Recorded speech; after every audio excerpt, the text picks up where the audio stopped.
Box. இன்றைக்கி நம்ம ரொம்ப ஈஸியாக இன்ஸ்டண்ட்டாக ஒரு சாஃப்ட் ரவை தோசை எப்படி பண்ணலாம்னு பார்க்கலாம். இது ஈஸியாகவே நமக்கு பண்ண முடியும். அதுக்காக நான் இப்போ 1 கப் ரவை எடுத்துருக்கிறேன். இது வறுத்ததானாலும் வறுக்காததானாலும் ஒரு பிரச்சனை இல்லை. இங்கே 1 கப் ரவைக்கு 1/3 மீன்ஸ் 1/4 கப்பை விட கொஞ்சம் அதிகமாக இருக்கும், 1/2 கப்பை விட குறைவாக இருக்கும். தேங்காய் எடுத்துருக்கிறேன். அந்த சேம் கப்பிலே தயிர் எடுக்கலாம். தயிர் கொஞ்சம் புளி உள்ளதாக இருந்தால் ரொம்ப நல்லா இருக்கும். என்னோடய தயிர் இப்போ கொஞ்சம் புளி இல்லை. இங்கே புளி உள்ள தயிர் எடுத்துடுங்க, ரொம்ப நல்லா இருக்கும். அப்போ இதில் தேவைக்கு உப்பும் போட்டு கொஞ்சம் ஒரு ஸ்மால் ஆனியன் எடுக்கலாம். இது மாதிரி மீடியம் சைஸாக இருந்தால் அதில் ஹாஃப் எடுத்துடுங்க. நீங்கள் சின்ன வெங்காயம் எடுக்கிறதா இருந்தால் ஒரு 5 சின்ன வெங்காயம் எடுக்கலாம். நான் இப்போ கொஞ்சம் மீடியம் சைஸ் ஆனதுனால இதில் ஹாஃப் எடுக்கிறேன். நான் இப்போ இவ்வளோ போட்டு நமக்கு 1 கப் தண்ணி ஊற்றி இதை அரைச்செடுக்கலாம். 1 கப் தண்ணி ஊற்றினா போதும், உங்களுக்கு கரெக்டாக இருக்கும். அதாவது ரொம்ப திக்காகவும் இல்லை, ரொம்ப தின்னாகவும் இல்லை, அப்படி இருக்கும். கன்சிஸ்டன்சி நமக்கு கரெக்டாக இருக்குது. இது நீங்கள் இப்போ செட்டாக வைக்க வேண்டிய தேவையில்லை. இதில் ஒரு 1/4 டீஸ்பூன் சோடா பொடி ஆட் பண்ணி நீங்கள் இப்போ தோசை சுட்டு எடுக்க வேண்டியதுதான். ஆனால் நான் இப்போ ஒரு 1/2 hour வைக்கிறேன். ஒரு 15 minutes to ஒரு 1/2 hour கூட வச்சா நல்லா தான் இருக்கும்.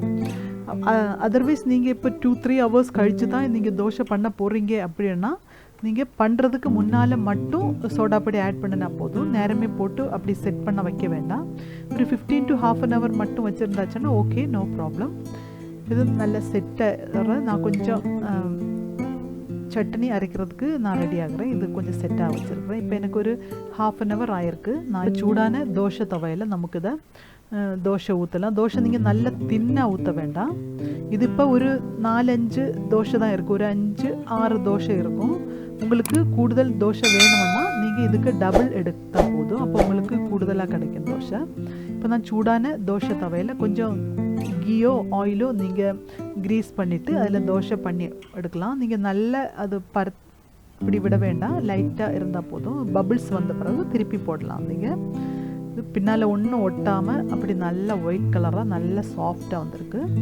எல்லாம் நமக்கு சுட்டெடுக்கலாம். எங்கள் சேனல் சப்ஸ்கிரைப் பண்ணாதவங்க மனேராஸ் பாக்ஸோட ஓரத்தில் ரெட் கலரில் சப்ஸ்கிரைப் பட்டன் இருக்குது. அது கிளிக் பண்ணியாச்சுன்னா பெல் பட்டன் வரும். அது கூட கிளிக் பண்ணியாச்சுன்னா ஆல்னு சொல்கிற ஆப்ஷன் வரும். அது கூட கிளிக் பண்ணால் தான் எங்கள் நோட்டிஃபிகேஷன்ஸ் உங்களுக்கு கரெக்டாக கிடைக்கும். இப்போ நம்ம சாஃப்டான தோசை ரெடியாக இருக்குது. நான் உங்களுக்கு அதை கட் பண்ணி காட்டுறேன். ரொம்ப சாஃப்டாக இருக்குது. நீங்கள் எல்லோரும் பண்ணி பார்க்கலாம். ரொம்ப டேஸ்ட்டாக இருக்கும். அது உங்கள் ஃப்ரெண்ட்ஸுக்கும் ஷேர் பண்ணுங்கள், லைக் பண்ணுங்கள், ட்ரை பண்ணுங்கள், சப்ஸ்கிரைப் பண்ணுங்கள். தேங்க்யூ.